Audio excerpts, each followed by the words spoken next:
On Good Friday in 1958, drizzle blurred the streets of Beverly Hills. From the second floor of a $1 million mansion, a scream shattered the hypocritical tranquility of celebrity high society. Johnny Stompanato, a feared figure among Hollywood gangsters, lay dying in a pool of blood.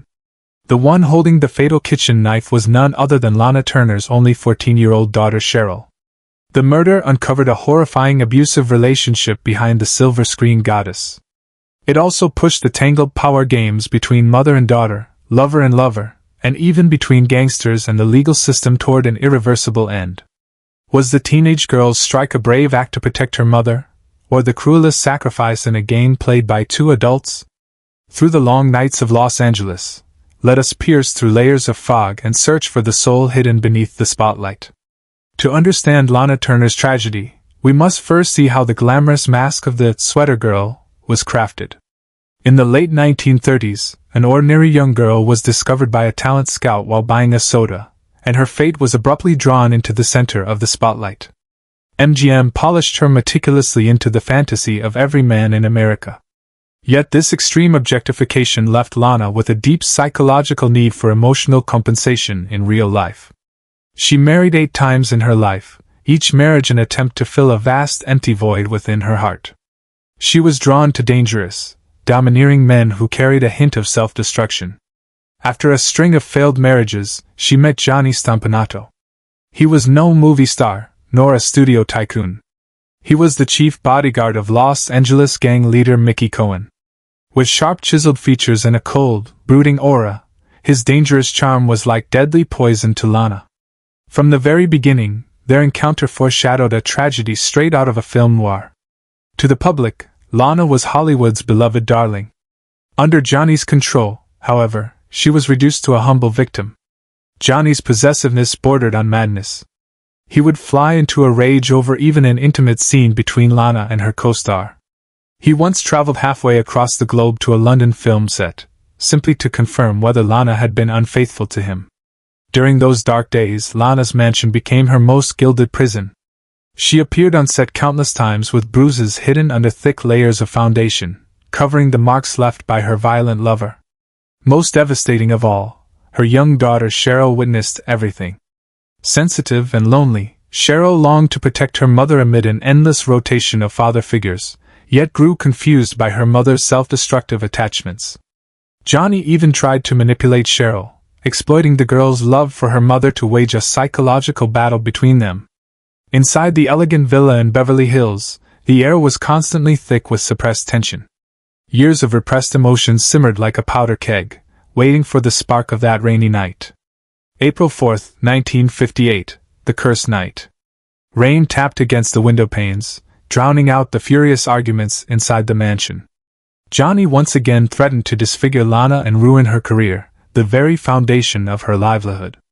He roared inside the bedroom, growing increasingly aggressive and violent. Standing outside the door, 14-year-old Cheryl listened to her mother's desperate cries, the kitchen knife in her hand glinting coldly in the shadows. When Johnny stormed toward the doorway to attack again, Cheryl stepped forward. One precise stab pierced the gangster's abdomen. Johnny fell to the ground. The untouchable kingpin of the underworld met his end at the hands of a teenage girl. Lana dropped to her knees in terror, trying desperately to stem the bleeding as crimson blood soaked her expensive silk nightgown. Before police arrived, Lana made her infamous phone call, not to the police, but to her lawyer. In the hours that followed, Beverly Hills staged a high-level cover-up. Evidence was rearranged, statements rehearsed and revised. The killing had to be framed as an act of justifiable self-defense. On the day of the trial, newspapers across America were sent into a frenzy. It was a real-life film noir unfolding in court. Lana Turner delivered the most powerful performance of her career. Taking the witness stand, she tearfully recounted Johnny's cruelty and brutality. She collapsed in the courtroom, her trembling voice stirring every spectator's sympathy for a mother consumed by fear and sorrow. In the end, Cheryl was ruled innocent under excusable homicide. She avoided prison and was sent to a reformatory instead. Yet this hollow victory sparked endless conspiracy theories. Some claimed Lana had wielded the knife herself, letting Cheryl take the fall. Others believed the whole affair was a political deal between Lana and the criminal underworld. Whatever the truth, Lana's public image shifted from adored screen goddess to a mother stained by blood. Far from destroying her career, the raw tragedy of the affair elevated her acting to new heights in her later film imitation of life.